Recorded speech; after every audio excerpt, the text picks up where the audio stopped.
La grève des médecins libéraux, ça c'est intéressant parce que on parle beaucoup des agriculteurs et pas des médecins libéraux. On a l'impression que les médecins libéraux, c'est des nantis et qui font grève alors qu'ils sont plus riches que les autres. Faut entendre leurs arguments et moi je les ai entendus.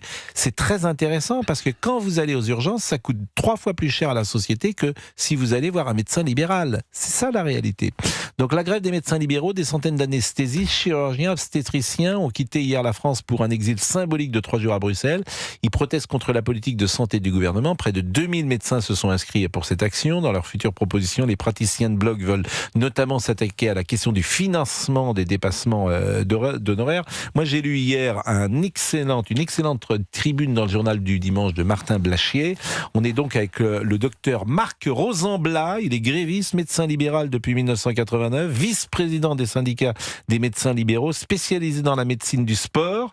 Vous n'êtes pas à Bruxelles. Pourquoi faites-vous grève? Bonjour Monsieur Rosenblat. Pourquoi faites-vous grève? Bonjour.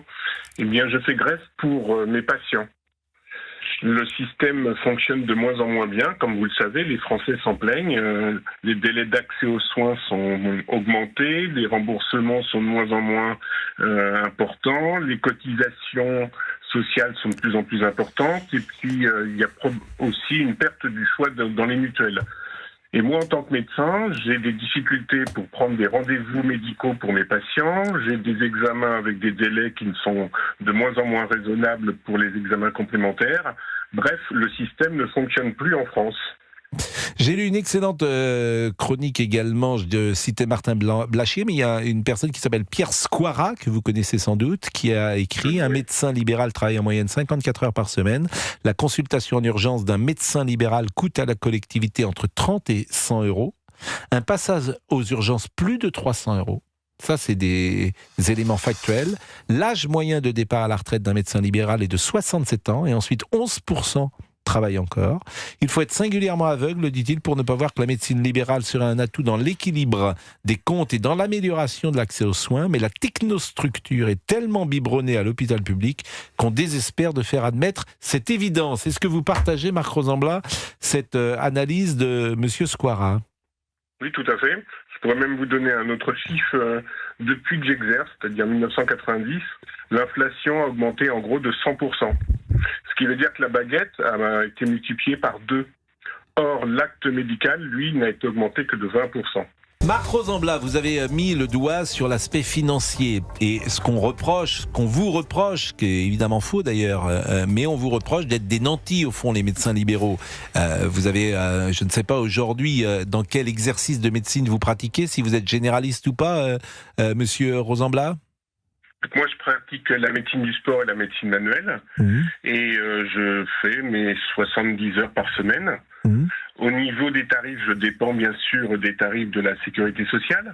Et comme le budget de cette loi de financement de la sécurité sociale est à la baisse, on imagine bien le problème qui va se poser pour la gestion de nos patients.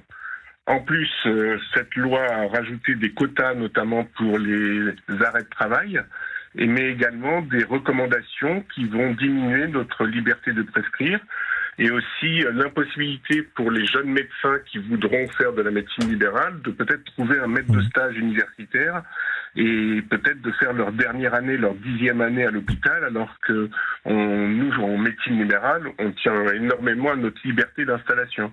Alors j'entends ce que vous dites, mais les arrêts de travail, évidemment, on est tous dans des entreprises et on apprend, par exemple, qu'un tel ou une telle ne reviendra pas avant un mois. Et puis on côtoie cette personne et on se dit franchement, je ne sais pas qui lui a donné cet arrêt de travail, mais vraiment c'est exagéré. Voilà la réflexion parfois qu'on peut se faire. On a le sentiment que ces arrêts de travail sont donnés, alors pas toujours, pas régulièrement, je ne veux pas généraliser bien sûr, et vous allez me dire que vous-même n'en avez jamais donné dans votre carrière, de complaisance. Si, j'en donne. Non, mais de complaisance, veux-je dire. Je pense que jamais vous n'en avez donné, mais est-ce que vous trouvez qu'il y a un souci sur les arrêts de travail qui sont prescrits par les médecins? Le souci, c'est que notre société va mal. Or, pour qu'elle aille au mieux, en tout cas pour que nos patients aillent au mieux, il faut parfois les mettre en dehors de la société et donc leur faire ce qu'on appelle un avis d'arrêt de travail. Et j'insiste bien sur la terminologie, c'est un avis. C'est-à-dire qu'au-delà d'un certain temps, ça pourrait être contrôlé par un médecin de l'assurance maladie, par exemple. Oui, mais quand vous dites notre société va mal, c'est pas la société peut-être de payer. Elle a toujours été mal, la société. Et il est possible que les gens s'écoutent davantage aujourd'hui qu'ils ne s'écoutaient il y a 40 ans.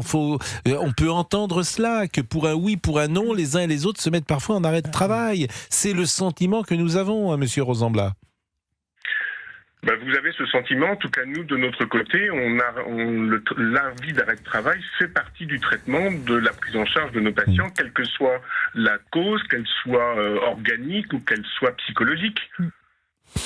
Écoutez, vous avez donné la réponse. Vous avez dit que vous faites 70 heures par semaine. Par exemple, alors aujourd'hui vous êtes gréviste en ce moment. C'est ça, aujourd'hui c'est 0. Combien de patients vous recevez par jour ? Une trentaine. Et la consultation est de quel ordre ? Elle dure au moins 20 minutes, parfois une demi-heure. Elle est cotée en actes soit techniques. Alors les actes techniques sont spécifiques et donc par exemple une infiltration coûte 35 €. Une consultation classique, comme vous le savez, elle est à 30 €. Ce qui est évidemment nous sommes depuis peu les derniers d'Europe. Oui, non, mais moi je suis d'accord avec vous. Nous avions l'Albanie qui était en dessous de nous et maintenant nous sommes vraiment les derniers. Je suis d'accord avec vous. En 2000, nous étions les premiers au monde en médecine sur le plan de la qualité et là nous sommes descendus au 17e rang, 25 ans plus tard.